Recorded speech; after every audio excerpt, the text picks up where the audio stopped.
Sent me to bring glad tidings to the poor, and to proclaim liberty to captives. Alleluia, alleluia, alleluia.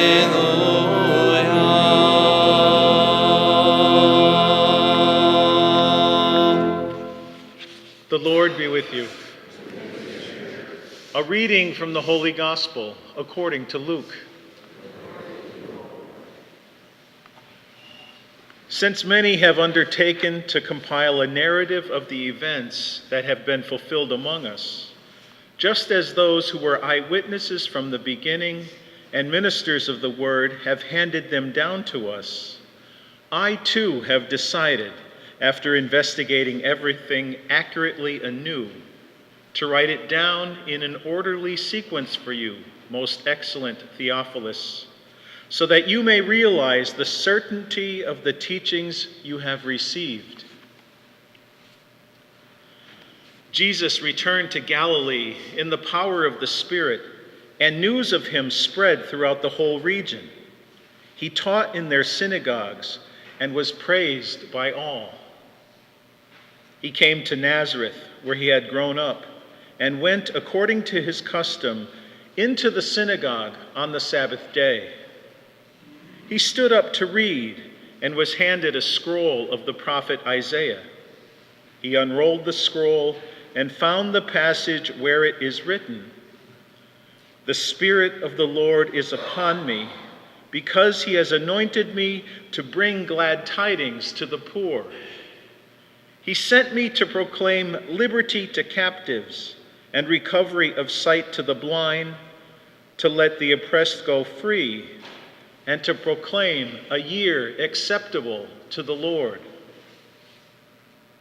Rolling up the scroll, he handed it back to the attendant and sat down, and the eyes of all in the synagogue looked at him intently. He said to them, "Today, this scripture passage is fulfilled in your hearing." The Gospel of the Lord.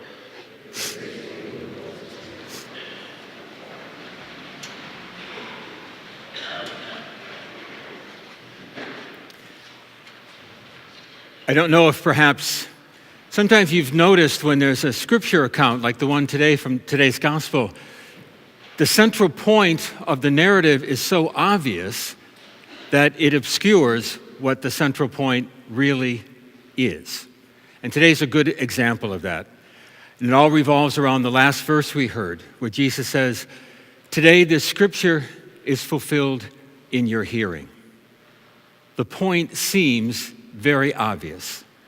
In the presence of the people in the temple, Jesus is himself fulfilling the prophecy, fulfilling the scripture, bringing good news to the poor, lifting up the downtrodden, bringing a year of jubilee. But if we look more closely at what Jesus is actually saying, that really isn't the whole point of the scripture verse. Notice that Jesus doesn't say, "Today this scripture is fulfilled in your presence." He doesn't say it's fulfilled within your sight. He says it's fulfilled in your hearing. And when he says that, Jesus has something very specific in mind. He's telling us that the scripture is not fulfilled just by him in that temple, but that it needs to be fulfilled by those who are hearing it said. Because in that passage, Jesus, because he's teaching in the temple, he would have used the word that all Jews at the time, and even today actually, would be very familiar with, Shema, the Hebrew word for hear. There is in fact the Shema prayer, or Shema Yisrael. Hear, O Israel, the Lord your God is Lord alone. Everyone would know what he meant by the word hear, and it's described in today's first reading. There's really no English word to translate it, but the word Jesus would have used what we hear described in the first reading, Shema, means to pay attention, to understand, and then to act. One does not hear unless one has paid attention, understood what was said, and then acted upon it. So when Jesus says, today the scripture is fulfilled in your hearing, what he is saying to those people and saying to us, the scripture is fulfilled because we have heard, because we have paid attention, because we have understood what it means for us, and we have taken action. So just 3 examples from today's prophetic teaching from Isaiah. Jesus says the scripture is fulfilled of glad tidings to the poor. If I'm going to hear that, I have to step back and say, okay, John, who exactly is poor here in Westfield, here in this parish?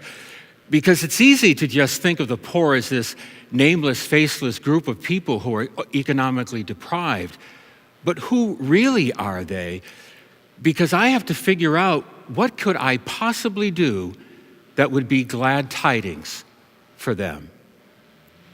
Knowing exactly who the poor are and how I can bring glad tidings is, at least for me, not self-evident. But if I'm going to hear, I have to stop and figure it out, because I don't really hear unless then I go and act. If I don't know who the poor are and I don't know how to bring glad tidings, I can never fulfill the scripture by hearing it. And for us as well, the passage where Jesus says to bring freedom to the oppressed. And sometimes it's also translated, I actually like the translation better, to lift up the downtrodden. And so to ask ourselves, who around us are the downtrodden? Who are those upon whom society just walks all over? That society just pushes off to the sidelines? Who are the downtrodden that we need to lift up? Might it be the students at school who are bullied? Might it be those who are the subject of racial, ethnic, and anti-Semitic slurs that we seem to hear so often lately? Perhaps the downtrodden are those who are scapegoated, those that we blame for everything that's wrong with what's going on today. To hear the scripture is to stop and really pay attention to what has been said to us, to come to an understanding of what does that mean for me, for us, in our lives, and then to act. The scripture is not fulfilled just because Jesus said it was by him. It's fulfilled because we have heard it. We have listened, we have understood, and we have acted. And just a third and last example, to bring a year of Jubilee, a year acceptable to the Lord. And that was the time in the Jewish calendar of great forgiveness, usually around debt, but also around harm done. That time of the year when everybody said, you know what, everything is forgiven so that everybody can start fresh. And so we need to listen and to understand, what debt do we hold over people? There's the debt of those who have hurt us, and so they owe us so that they can make it up before we forgive them. There's the debt that we hold over people because we did them a favor, and so now they owe us. And I don't know about you, but whenever somebody comes to me and says, hey, John, you owe me, it's usually not a comfortable situation. It's really not something I really want to do to help them. But they have that debt over me. And that forgiveness, perhaps, can we forgive those who are in the midst of an opioid epidemic? Can we forgive those who fail? Forgive those who relapse so they don't lose heart, so that they too can start fresh on a new day. That scripture is fulfilled only if it's fulfilled in our hearing. We've paid attention, we've understood, and we've acted. In today's temple, the obvious piece is Jesus says, I am fulfilling this scripture in front of you. But what he's really telling us, he's fulfilling it in our hearing. The scripture is fulfilled if we pay attention, understand, and then act on that understanding.